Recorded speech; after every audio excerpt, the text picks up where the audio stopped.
You're hanging out at a friend's backyard barbecue when you slip on a wet patio tile and snap your wrist like a twig. Suddenly, you are not just dealing with pain, you are dealing with a question nobody wants to ask at a party. Who actually pays for this? Here's the twist most people do not see coming. Your friend's homeowner's insurance is usually the one writing the check, not your buddy's bank account. That policy almost always includes something called liability coverage, which is basically a financial force field that protects hosts when guests get hurt on their property. Think of it like a video game shield bar, except instead of blocking lasers, it blocks lawsuits and medical bills. Most homeowners' policies carry liability limits somewhere between $100,000 and $300,000, which sounds generous until you remember hospitals charge like they are billing royalty. Now here's where people get confused. They think filing a claim means they are personally suing their friend and ruining Thanksgiving forever. In reality, you are filing against the insurance policy.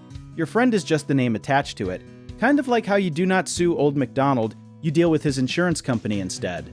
The legal word for what your friend owes you is duty of care, basically a fancy way of saying hosts have to keep their property reasonably safe for guests.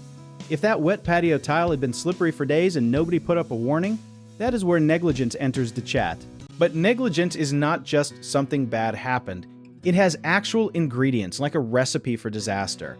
You need a hazard the host knew about or should have known about. You need proof they did not fix or warn about it, and you need an injury that resulted directly from that hazard. This is where evidence becomes your best friend, even better than the one who invited you to the barbecue in the first place. Photos of the wet tile, witness statements from other guests, and medical records create a paper trail that turns, "I think I got hurt because of that," into, "Here is exactly why I got hurt."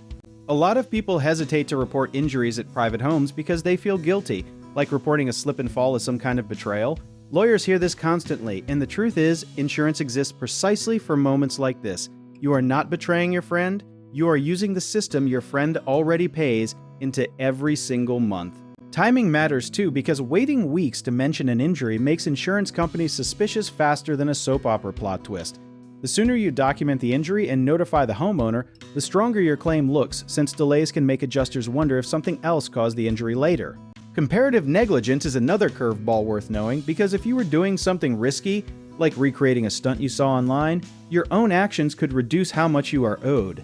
Some states use rules where if you are found 70% at fault, your compensation shrinks by that same 70%, so context truly is everything. People also assume informal gatherings are legally different from formal events, but courts generally do not care if there was a guest list or string quartet. A backyard hangout with 5 people follows basically the same legal logic as a wedding reception with 200 guests. The duty of care does not vanish just because nobody sent invitations. Accident injury lawyers step in here because navigating insurance company tactics alone can feel like negotiating with a vending machine that ate your dollar and judges you for being upset about it. They know how adjusters lowball claims, how to calculate pain and suffering, and how to push back when insurers try to blame the injured guest for just being clumsy. One thing worth remembering: settlements are not just about today's medical bill. They can include lost wages, future treatment, and even emotional distress if the injury changes how you move through daily life. $12,000 might cover an emergency room visit, but ongoing physical therapy can quietly stack costs far beyond that first number. So the next time someone says private gatherings are too casual for legal claims, you can tell them insurance companies disagree completely. Preparation, documentation, and knowing your rights turn a confusing situation into a manageable one, even when the only stage direction in real life is, watch out for that wet tile.